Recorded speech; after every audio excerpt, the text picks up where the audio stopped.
So, Roddy, as we're going into game number 2, do you want to jump into this and do the introductions? Let's go ahead, as over here on the left bottom side of Overgrowth, we are looking at the base of a man who is representing the horse. And with the horse, of course, we talk about Team Liquid. It is Bunny, your champion of ZvT. And just overall, very, very solid performer. You were talking about the last few months, you said Snoot and Bunny, but I think, or Snoot and Scarlett, but I think if you just look at the last few months, I actually think people would put Bunny above most other foreigners. I mean, there's still a strong argument to make for Snoot, but that's pretty much the only one. And Bunny has actually been defeating Snoot quite a few times, so he's been extremely solid. Over here on the right top side of Overgrowth, we are looking at the Zerg base of our red player, the amazing one and only Canadian Zerg representing A-Series, this is Scarlett. And of course, we're going to keep a close eye on Scarlett's base to see if she's going to do something a little crazy once more. We can bring this up often enough because I do think it is very important to mention that Scarlett has a very important best of 5 coming up this weekend against a Terran player. And that is why perhaps he will play a little different than he normally will. So, going to be going into a Reaper opening, and oh, I've just had my screen flash at me. We've got a sub. Thank you very much to Rolling Thunder for subscribing. First sub of the evening. Gotta there give you go. First person a shout out. Awesome times. But yeah, looks like pretty normal opening from Bunny here. Reaper on Overgrowth. Hatch first from Scarlett. Looks like she's going back into normal things yet again. Yeah, this actually looks a lot more normal than what we saw in game number 1, which excites me, and I'm very curious to see where she will take it. It could still be a little bit of a wonky, super aggressive build, or something that's a little different, but at least it's hatch first, and you know, hatch first is hatch first. Metals, it's as standard as it gets in this matchup. How long has it been hatch first as the standard? Like, I always get confused with like times, but it was before. It must have been about a year before Wings of Liberty finished. At least since hatch first has been standing up against Terran. A year before Wings of Liberty finished? Yeah, so like a year before HOTS. It's a long time ago. Hatch first has been. Oh, okay, finished. I thought you meant like a year before Wings of Liberty was released. I was like, well, that was, I mean, I didn't really peek into the Blizzard office to see if they were going hatch first, but if you tell me that's the case. I actually think it was even a little quicker than that. As soon as they, you know, fix the Marine build time and the Rexes and force you to have a supply depot and stuff, I think it's pretty much always been, at least as far as I can remember, it's been hatch first. It's just, I don't know. It's a long time ago, at least. Back when Voidway openers were a thing. Those were scary times. Those are still a thing, Metals. They are still a thing. Not quite to the same degree where you'd see one and just be terrified. But yeah, we've got a little bit of poking and prodding here at the moment. Just this Reaper coming in, getting a little bit of damage out. But yeah, this is not too irritating. Scarlett should be fine defending this. It's worth noting we are back on NA, by the way. So Scarlett should have better latency in this game. Yeah, well, it's definitely worth noting as well, so there's no extractor going down yet for Scarlett, so it's a gasless opening so far. Of course, the Reaper saw that. The Reaper started working on a drone, but wasn't able to kill it because Scarlett saved it. So that's cool. Curious to see if it's where she will take this. Gasless against Zerg. Not something you see super often, but it's also not you know, something we've never seen before. She could go for some crazy roach play, but it could also just be like a quicker layer as soon as he drops the extractors and then still gets Zergling speed. I don't know. We will see. I think it's very hard to predict Scarlett this day against Terrans, but fortunately for her, this is the only Terran that she will play today. Now, just taking a look at what our Terran is doing. Originally, he did have the barracks queued up with a tech lab on him. Going down for that starport nice and early, but the tech lab hasn't actually come through. It's a Marine first. Could still be going into Banshee. Depends exactly what Bunny has got planned, but it'll just be a bit delayed. He's checking around everywhere to see if he can scout himself a cute little Overlord to be killed off. But I feel the starport is much more for a medevac, where he could maybe like transfer a bunch of Marines and maybe go for some elevator play, you know, put some Marines in the main base with a couple of Hellions in either the natural or he elevates them into the main base as well. And when you play gasless, it can be very tricky to deal with. Of course, Scarlett does have 5 queens, but often your queens are a little bit out of position, and if they're not all 5 or at least 3 or 4 in the right position the moment that, you know, that action starts with the Marines and with the Hellions, things can get very, very dicey for Scarlett. Keeping a look where Scarlett's actually going, where her vision is currently. One Overlord is placed at the side. She's also got a good little vision of the natural. Sees the third CC. This is actually a really important scout for her. Knowing that nothing too hectic following up. Won't be able to see this medevac moving out. Doesn't hold any of the watchtowers, so no early information that this is coming as of yet for the Zerg player. It's only 5 Marines, so I think she will be fine. She actually picked off the Reaper. I'm not sure if you are looking at that, but the Queens did pick off the Reaper. That's very nice, because Reapers are annoying for Zerg players because they regenerate health. So that would have given a little bit more durability to this push of Bunny.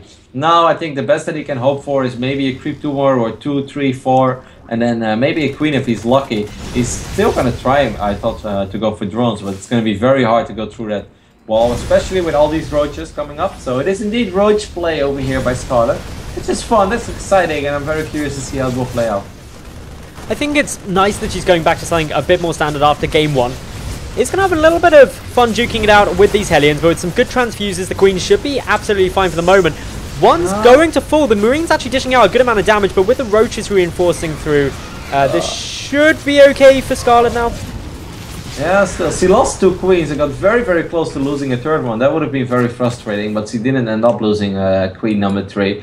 Bunny picked up on the Roaches, so he starts producing a few Marauders, just because he doesn't really have a whole lot of units at home right now. And if you would have to worry about a bunch of Roaches, that could be very frustrating.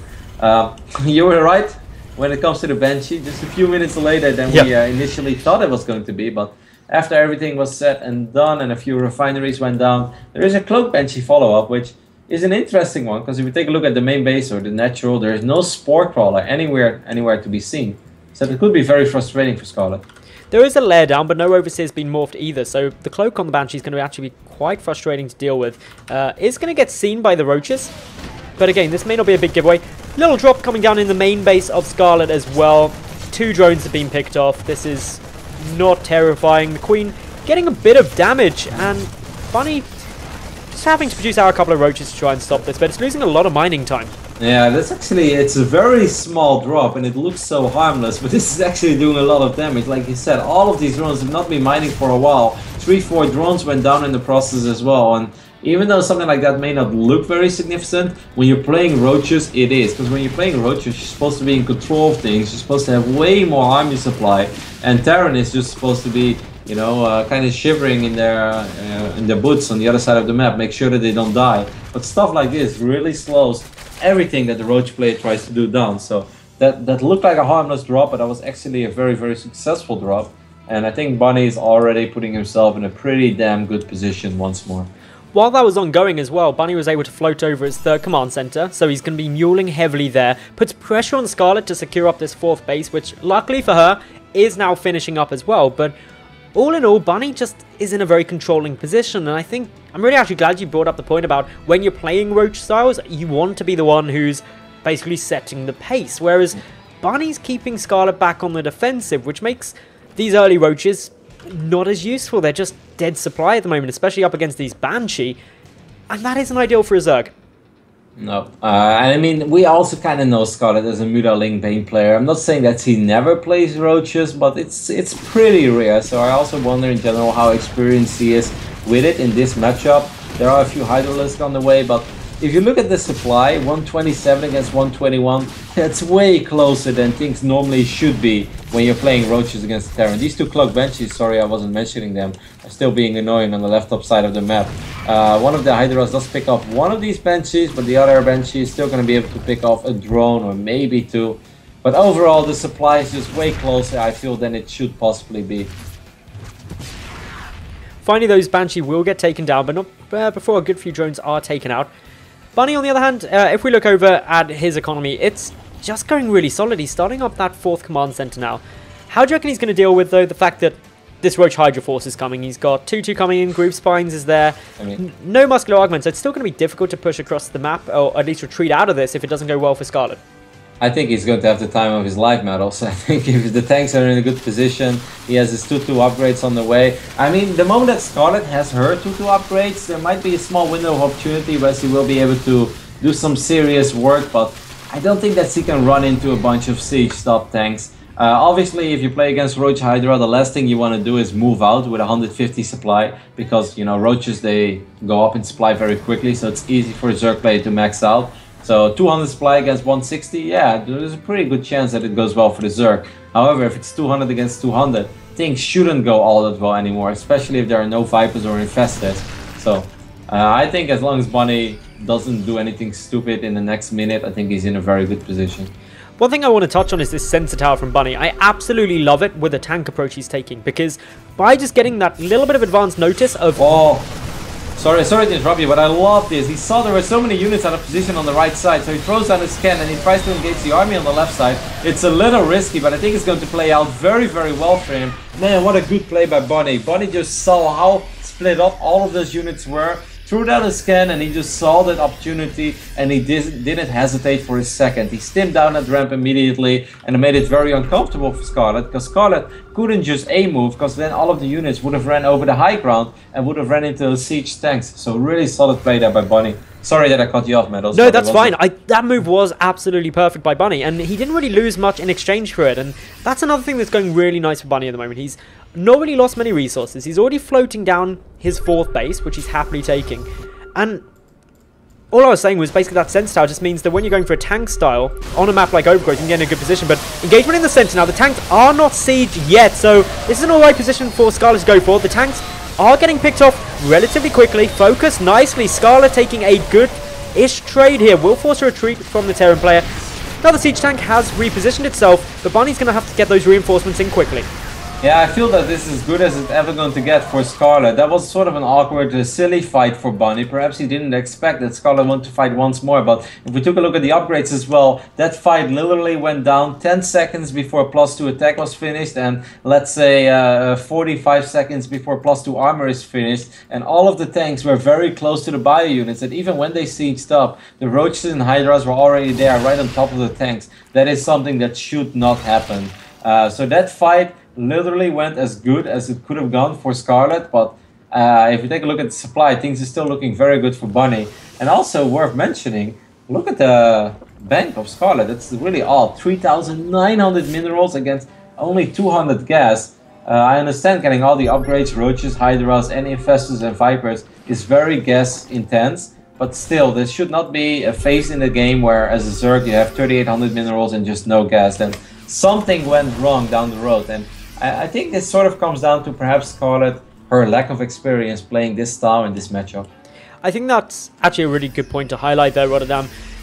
That really high mineral count, I suspect that it came about because of the Roaches coming out so early, and then transitioning straight into this Hydra Infestor play. The Infestor tech came out exceptionally early. Vipers as well, with all of these upgrades. It's just a massive gas sink where there hasn't really been a need to produce much in the way of mineral extensive units. So this is going to be an interesting trade here. The Vipers are actually going to be very important. The Blinding Clouds could be very potent. Even a couple of abducts onto the tanks if they can get in a position to do so, although that would be hard with the Marines.